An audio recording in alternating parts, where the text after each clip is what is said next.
আসসালামু আলাইকুম, সবাই কেমন আছেন এভরিওয়ান। আজকে আমি 10 মুহররমের জন্য রোজা রেখেছি।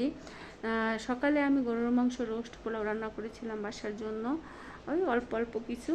আর এখন আমি ইফতারের জন্য হালকা কিছু রেডি করব। আর একটু পরে সন্ধ্যা হয়ে আসছে, মানে আজান দিবে।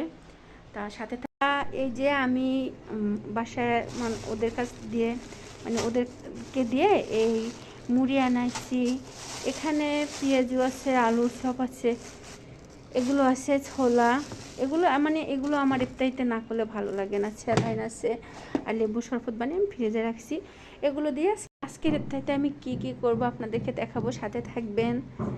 চলুন শুরু করি। প্রথমে আমি মুড়ি মাখাবো, লেবু শরবত বানিয়ে আমি ফ্রিজে রেখে দিয়েছি।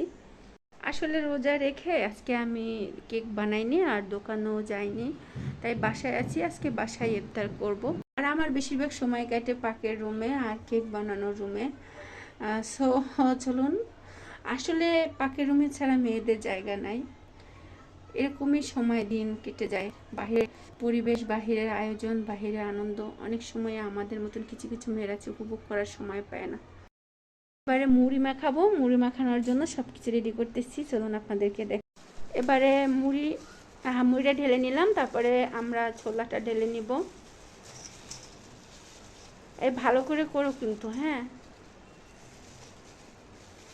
এবার ছোলাটা, মানে মুড়ি এভাবে মুড়ি, তারপরে ছোলা, তারপর পেঁয়াজও মাখানো, আর সাথে যদি গরুর মাংস ঝোল, তাহলে কিন্তু আসলে মানে গরুর মাংসের ঝোল দিয়ে এই মুড়ি মাখাটা মাখালে যে কী মজা হবে।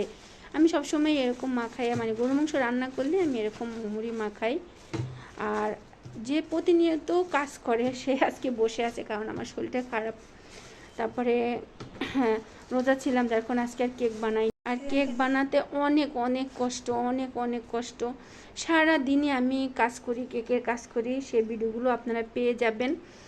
এখন কথা হলো, এই যে ও মুড়ি মাখাচ্ছে সবগুলো, আমার জন্য দুটো আস্তা রেখে দিও, আমি এমনি খাবো, ঠিক আছে? হ্যাঁ, দুটো আস্তা রেখে দিও। সকাল থেকে রাত পর্যন্ত আমি মনে হয় একটুও বসে থাকি না, সারা দিন কাজ করি। আপনারা যারা প্রতিদিন আমার ব্লগগুলো দেখবেন তারা অবশ্যই দেখতে পাবেন যে একটা মেয়ে কতটা পরিশ্রম করতে পারে শুধু কয়েকটা মানুষের জন্য। আসলে এই কষ্টের ভিতরে সুখ আছে, যেহেতু আমি হালাল পথে এবং কষ্ট করে খাই, কষ্ট করে টাকা উপার্জনের মাধ্যমে অন্যরকম সুখ আছে। কিন্তু এই কষ্টগুলো বলার মতন মানুষ নাই, এই কষ্টগুলো উপলব্ধ করার মতন মানুষ নাই, শুধু কষ্ট করে যায়। আসলে মৃত্যুর পর আমার কবরে গিয়ে কেউ একবার কবরের মানে দোয়াটাও পড়বে না, কিন্তু এই মানুষগুলোর জন্যই কিন্তু আমি কষ্ট করি। এটাই হলো বড় আফসোস আর কষ্ট দুনিয়াতে। যার জন্যই কষ্ট করেন না কেন, সো মেবি এরা আপনারা কখনই মনে করবে না, থাকতে মূল্য দেয় না, তারপর তো মরে গেলে। সো নিজের কথাও চিন্তা করবেন, 5 ওয়াক্ত নামাজ পড়বেন, সবাই পর্দায় থাকার চেষ্টা করবেন। ভিডিও বানালেই মানুষ খারাপ হয়ে যায় না, তার ভিতরে পার্থক্য থাকে। যাই হোক, সুন্দর করে মাখাচ্ছে। একটু সরিষার তেল দিতে হবে আর গরুর মাংসের ঝোল দিতে হবে। আসো আসো, এবারে একটু গরুর মাংসের ঝোল দিব। এই যে উপরে যে তেলটা আছে না, এটা দিয়ে না মুড়ি মাখালে সত্যি অসাধারণ লাগে। আমার কাছে খুবই খুবই টেস্টি আর খুবই মজা লাগে। আপনাদের কাছে কেমন লাগে কমেন্ট করে জানাতে পারেন। আর গরুর মাংসের ঝোল দিয়ে কিন্তু এরকম মুড়ি মাখানো অসাধারণ। এবারে হাত দিয়ে ভালো করে মাখাও। আর এটা আসলে অনেক অনেক বেশি এমনি হবে। আর একটু পরে আজান দিবে, আমি এখন ইফতার করব, তারপরে আবার আপনাদের সাথে দেখা হবে। হ্যাঁ এভরিওয়ান, এই যে এখানে লেবুর শরবত, আমার জন্য কিছু পেঁয়াজু, আলুর চপ, বেগুন আছে। তারপরে আমার নিজের হাতে বানানো কেক, পুডিং।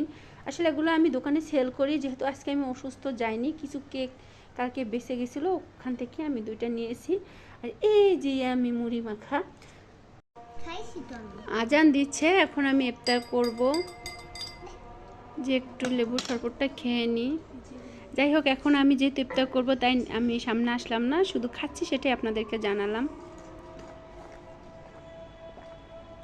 না, লেবু শরবতটা অনেক অনেক মজা হয়েছে, লেবু শরবতটা অনেক অনেক মজা হয়েছে।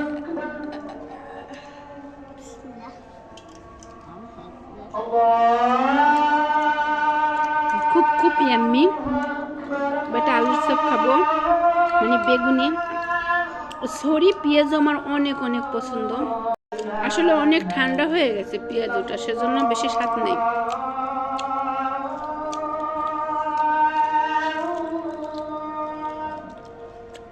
একদম স্বাদ নেই, ঠান্ডা হয়ে গেছে তো তাই। এবার একটু মুড়ি মাখানো খাই, অনেক মজা হয়েছে।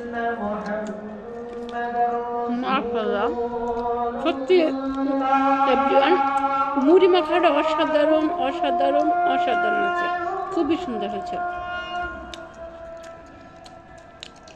আমার সাথে ওরাও খাচ্ছে সবাই। আসলে অনেক মজা হয়েছে মুড়ি মাখানোটা।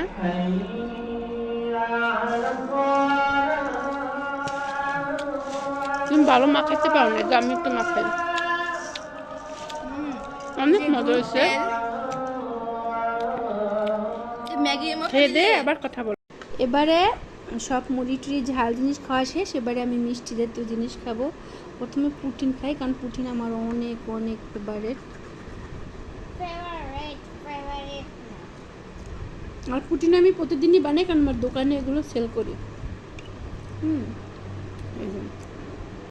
আসলে পুটিনটা আমার কাছে অনেক অনেক বেশি মজা লাগে, আমি অনেক পছন্দ করি।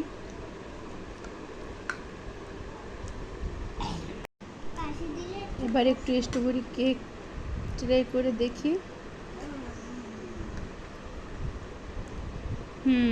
মাশাআল্লাহ, আলহামদুলিল্লাহ, অনেক অনেক ইয়ামি। আর খাবো না, কারণ মিষ্টি জিনিস আমার অত বেশি পছন্দ না, পুটিনটা বেশি পছন্দ। সুস্থ থাকবেন, আজকের ব্লগটা এখানেই শেষ করলাম। আল্লাহ হাফেজ।